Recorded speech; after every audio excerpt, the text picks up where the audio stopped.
welcome to this week's episode of Says You. Today, we have three fine experts in the hot field of thermodynamics. Introducing Dr. Ramya Prabhakar, chemistry professor at Johns Hopkins University. Maia Watson, co-writer of Atkins' Chemical Principles textbook. And Wadia Mahzabeen, who is just a tired college student drowning in finals. If you aren't familiar with our show, I'll give you a basic rundown. This game is special because it involves you. We've compiled a list of challenging thermal questions, and our experts are here to answer them. However, some answers are planted to confuse you. It's up to you to call in and let us know which answer is the right one. And at the end of the show, you'll be a thermo expert. And if you answer 7 out of our 8 questions correctly, you could win up to $1 million in glassware. Today's contestant is Julia Rayburn, resident of Miami, Florida. She is currently a student at Johns Hopkins University in Baltimore, Maryland. Welcome to the show, Julia. Thank you so much. So glad to be here. Excellent. So, Julia, are you ready to play? I'm ready. Here we go. Our first question. What is the definition of specific heat capacity? Each of our experts will read a possible answer, and you have to guess which one is correct. Heat capacity is the amount of heat required to raise the temperature of unit mass of gas through 1 degree at constant volume. Specific heat capacity is the amount of heat required to raise the temperature of 1 kilogram of water through 1 degree. Specific heat capacity is the amount of heat required to raise the temperature of unit mass of gas through 1 degree at constant pressure. What do you think, Julia? These are all so similar. I know that specific heat capacity is dependent on either volume or pressure, so the right answer can't be B.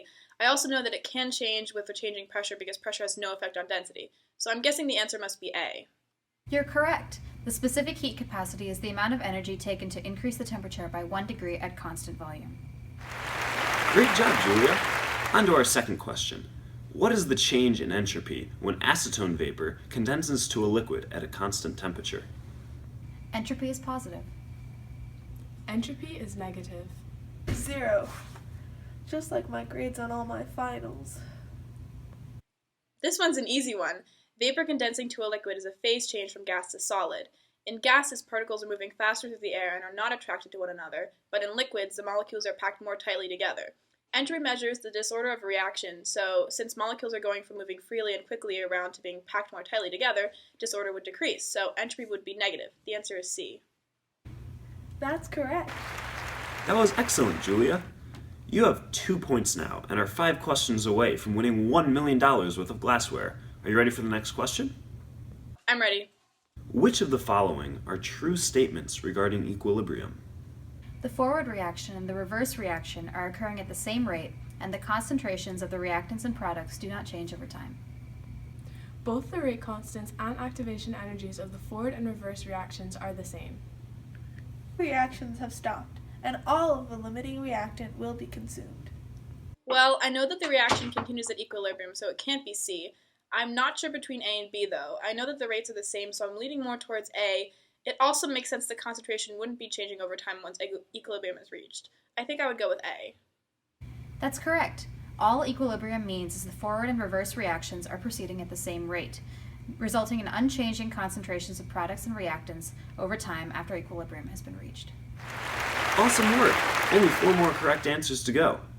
Our fourth question.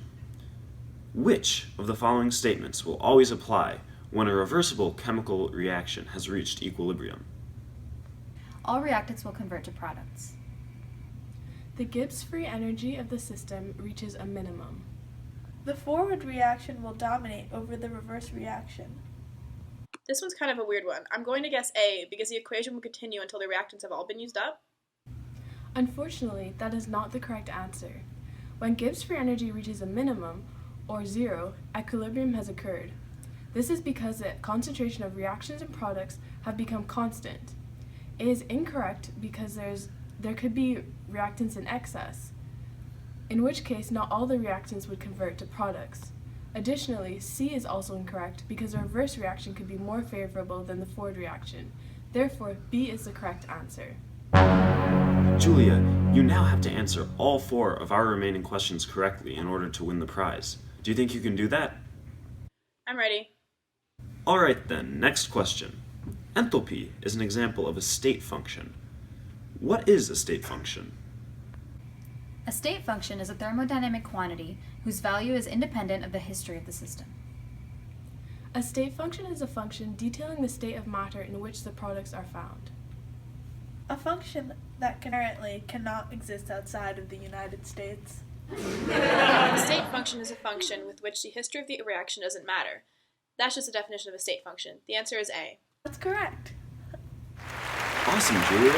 The next question is a graph question. It differs a little from our format because you have to label each part of the graph with the following: solid, liquid, gas, boiling point, and melting point. Here's the graph. Well, at the lowest temperature, the substance would have to be solid, so A would be solid. Similarly, C would be liquid and E would be gas. Going from a solid to liquid is melting, so B would be a melting point and D would be a boiling point. You're absolutely right. At B, you would use the heat of fusion to calculate enthalpy, and at D, you'd use the heat of vaporization. Ready for your next question? Sure. Here comes another question.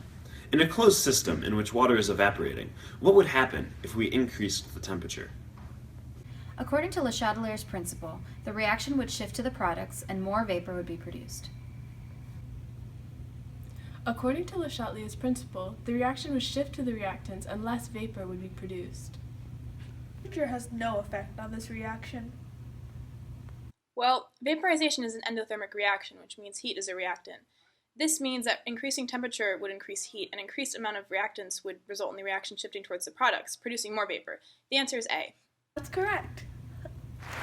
Just one more question left. Which of the following is an example of a spontaneous reaction? A reaction with positive delta H and delta S at low temperatures. A reaction with negative delta H and positive delta S at all temperatures. Storming the stage at a Trump rally after he opens his mouth. C is my favorite answer choice, but choice B gives us a negative delta G in all scenarios.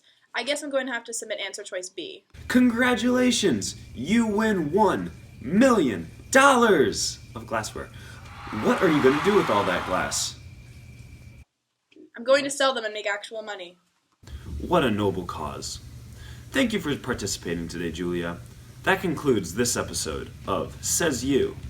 Tune in next week for our next episode, when Professor Jane Greco will join us to answer questions about professional sports.